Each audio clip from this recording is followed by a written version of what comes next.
Welcome back to day 2 at ASRM 2022. My name is Melanie Velasquez and I'm the marketing manager for Igenomix. Today's presenters are going to be Tiffany Stankewicz, and she is the senior scientific advisor for Igenomix, and Shannon Kirkpatrick. She is a clinical and scientific support specialist at Vitrolife. Today's topic is going to be the Trophectoderm biopsy practical demonstration.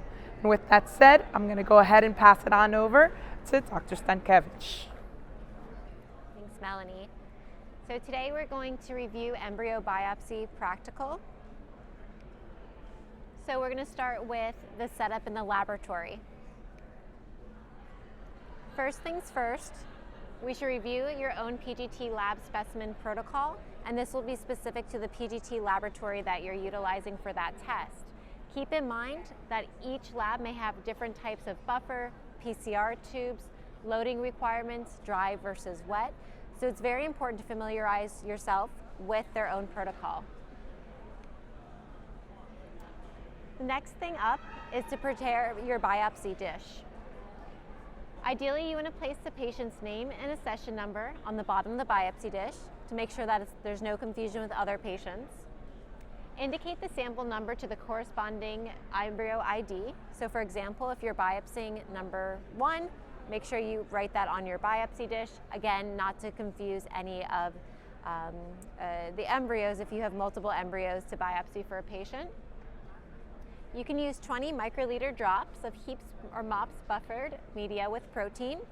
It's important to have a fair percentage of protein in order to reduce any stickiness of the biopsy cells, because as we all know, biopsy cells can be quite sticky. You want to cover your drops completely with oil. Consider a PVP drop for biopsy control to preload your biopsy micromanipulation tools. The speed of the biopsy, keep in mind, will dictate the number of embryos you load. And then return embryos to the incubator until time of vitrification. Next is hood setup. Wearing gloves, clean the hood and all materials with either 70% ethanol or DNA away. And any of the tools that you're going to use for loading, make sure you clean adequately with the 70% ethanol or DNA away. We also recommend using UV exposure for a minimum of 15 minutes in order to ensure DNA, any external contamination is prevented. As far as the materials you'll need to perform your loading post-biopsy, we recommend the use of sterile gloves. Here you can see that off to the right. Additionally, we want to have our PGTA kit along with our PGTA buffer, PGTA PCR tubes, a dish for washing our samples, a pen, a pipettes, ideally sterile pipettes, your micro pipette in case, for example, stripper tips and a stripper. And then me personally, I always like to have 4 pieces of laboratory tape in order to close up my PCR kit to ensure that the lid does not open during shipping. From here, we're going to go over to biopsy.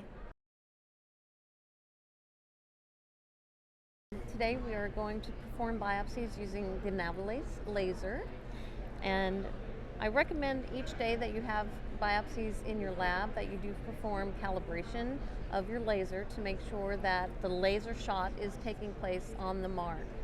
So conveniently with the Navilace, it is auto-calibrating, so that's unnecessary for us.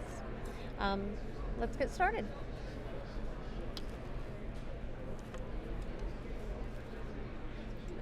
So we want to crank down on our holding pipette so that we don't pull our embryo off of our holding pipette as we biopsy and pull our cells.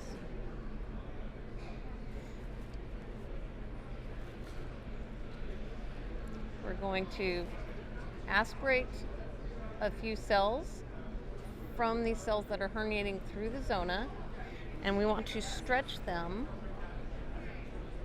and look for cell junctions, and that's where it's best to aim our laser. And we want to do as few pulses as possible And you can see with one shot, those cells came out. We will expel.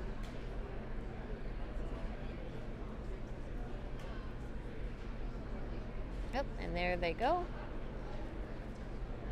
And that's our first biopsy. So as few cells, laser, I totally forgot what I was going to say. As few pulses of the laser as possible, and try to aim for the cell junctions and then gently pull away. Let's try another.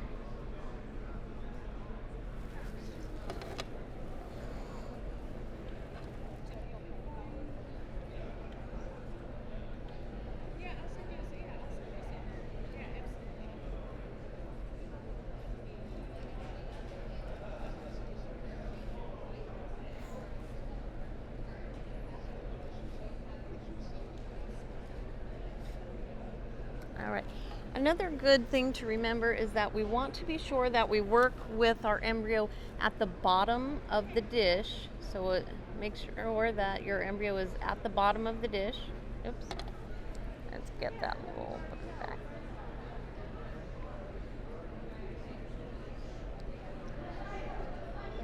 And of course, we don't want to hold it by those cells that were herniating, which is what this embryo is wanting to do. All right, so again, we want to make sure we're at the bottom of the dish. One, so it holds our embryo steady, but also if we are above the bottom, off the bottom of the dish, the media will absorb the power of the laser and diminish the power of the laser.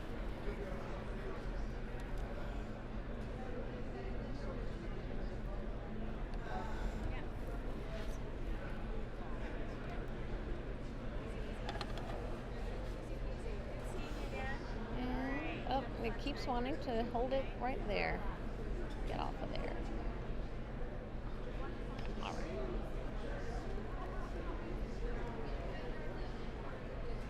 We want to move our embryo so that those cells are off to the in line with our biopsy pipette. So just move your embryo as needed.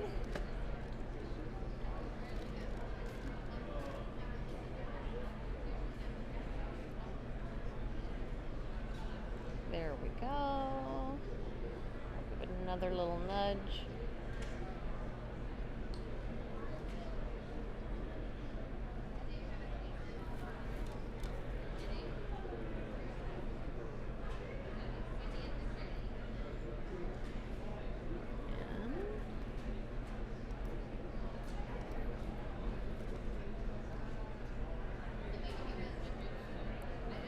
And again, we're going to aspirate those cells.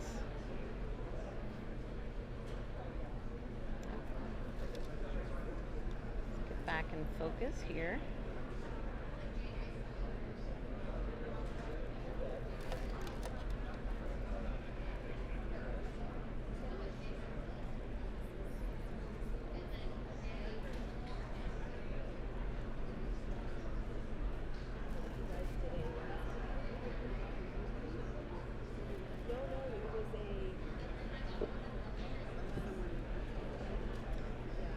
We want to aim for maybe 5 to 8 cells that pull up into our biopsy pipette tip.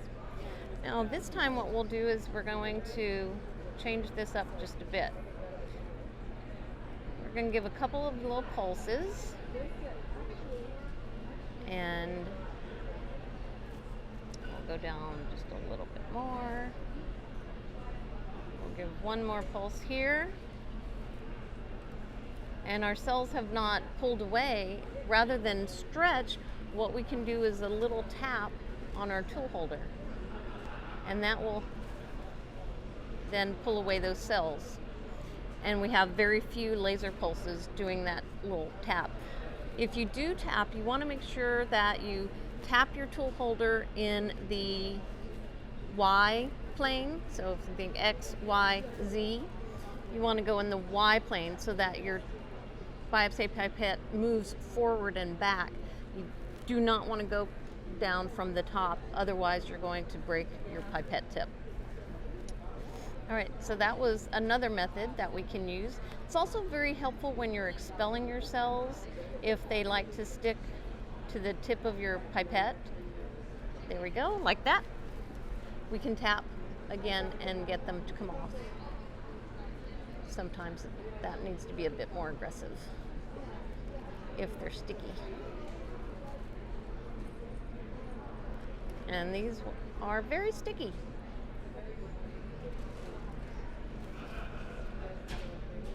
There we go.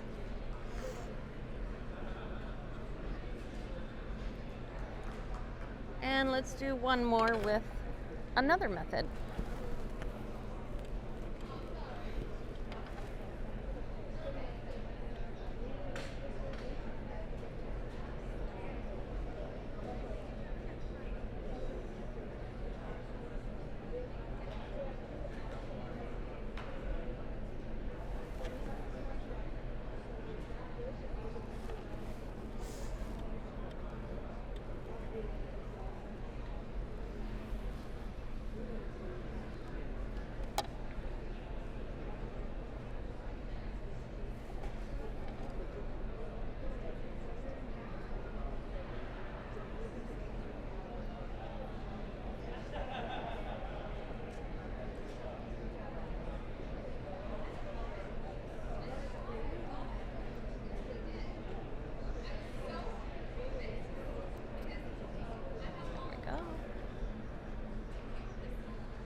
Another method that works very well for completely hatched embryos, or maybe you don't want to use a laser, is called the flick. And it's very scary when you first watch this, because you think it's going to break your embryo apart. But what we'll do is actually pull our embryo off of our holding pipette, and then we are going to almost rub them together, and we just flick. And believe it or not, most of the time it's done on the very first time. And flick. And this, now that unfortunately did pull off way too many cells, but that's another method that is available and doesn't even use the laser. Very good for completely hatched embryos. So from here, we will have our cells expelled in each of our drops with its coordinating embryo. We would then take our dish back to our hood, return the embryos to the incubator, and then we will tube the cells, which Tiffany will now talk about. So once the biopsy is complete, we go on to loading or tubing of the samples. Why is loading or tubing procedure so important? Well, first, poor loading can lead to failed amplification, which equates to no results, so no DNA detected, for example. This will obviously require a thaw, rebiopsy, and refreeze of an embryo, which equals to additional stress on the embryo itself. Poor washing can lead to contamination, which can lead to an obvious misdiagnosis, or a non-informative result if certain constituents aren't properly cleaned from the biopsy sample prior to tubing. So now preparing your wash dish. You should use 5 drops of wash buffer provided by your PGTA laboratory per embryo or biopsy sample, and do not reuse drops, as this can lead to contamination. So again, every biopsied sample must have its own set of 5 drops, and each drop set should be made prior to washing a new biopsy sample. Your biopsy sample wash drops should be anywhere from 15 to 20 microliters. In this case, we're not using an oil overlay because we're trying to wash the oil out of the sample, not introduce any into the sample. You also want to perform this step at room temperature. So if you are using a hood, you can go ahead and turn that off prior to washing and loading. You then want to label your tubes. In the case of Igenomix protocol, we recommend labeling with the patient's initials and the corresponding embryo biopsy sample on both the top of the PCR lid and on the side. If you do opt to preload your PCR tubes, you want to preload with approximately 2 to 3 microliters of the PGTA buffer provided by your laboratory. You can centrifuge or gently tap down the buffer so it lies at the bottom of the PCR tube, which you can see right here. Now at Igenomix, we support both preloading with buffer or dry loading, where you simply just take your sample and dry load it right into the bottom of the PCR tube. But check again with your laboratory which options are available. As far as your handling pipette, we recommend a 50 to 60 micrometer inner diameter or 125 micrometer tip.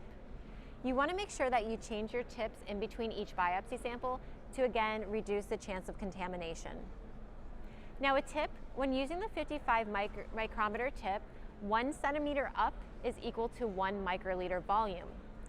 When using a micropipetter, dial down to 1 microliter in order to prevent loading too much buffer when loading your sample. Because again, at Igenomix, we don't want any more than 5 microliter final volume. So that includes the media that you're loading along with your embryo biopsy sample. Why do we wash our samples? Primarily to remove oil, enzymes, cellular substances, cumulus cells, sperm, and other contaminants. You gently want to wash the sample without being too aggressive. One tip that I use when washing biopsy samples, in order not to lose where my sample is in a drop, I go in a clockwise pattern. So I'll start with my cell in the middle, maybe move up to 12 o'clock, 3 o'clock, 6 o'clock, and then 9 o'clock, so then I always know where my sample is. From that drop, I'll move over to the next, the following drop, so drop 1, 2, 3, 4, and finally in drop 5, that's where I will load from. When you're loading your sample, you want to make sure you backload your pipette with wash buffer from the last drop, so drop number 5. Load the sample near the tip of the pipette so you can always keep an eye on where your biopsy sample is. With your eyes, watch your pipette tip enter the PCR tube. This prevents any flicking of the pipette tip, which can displace your sample.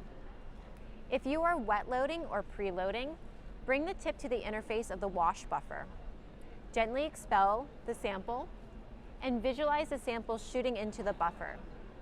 As soon as the sample enters the buffer, immediately remove the pipette tip and maintaining pressure on the pipette plunger. As mentioned before, the final volume should not exceed 5 microliters. If you are opting to dry load your sample, you want to load the sample at the bottom of the PCR tube. The reason why we say the bottom is because we want to make sure that the sample is going to be incorporated into the initial amplification reaction in the PGTA lab. If that sample is not initially in the reaction, then the DNA may not amplify and we'll get a no DNA result. As soon as the sample is expelled, immediately remove the pipette, again while maintaining pressure. Identify the sample in the drop. So this is one advantage of dry loading. You are usually able to see your sample in the drop because the volume is quite low. Sometimes you will not be able to see your sample in if you preload with a larger volume. And then repeat for however many samples that you have. Again, you want to use a new set of wash drops for each sample. Change your pipette between samples. And then we recommend centrifuging samples once you are complete.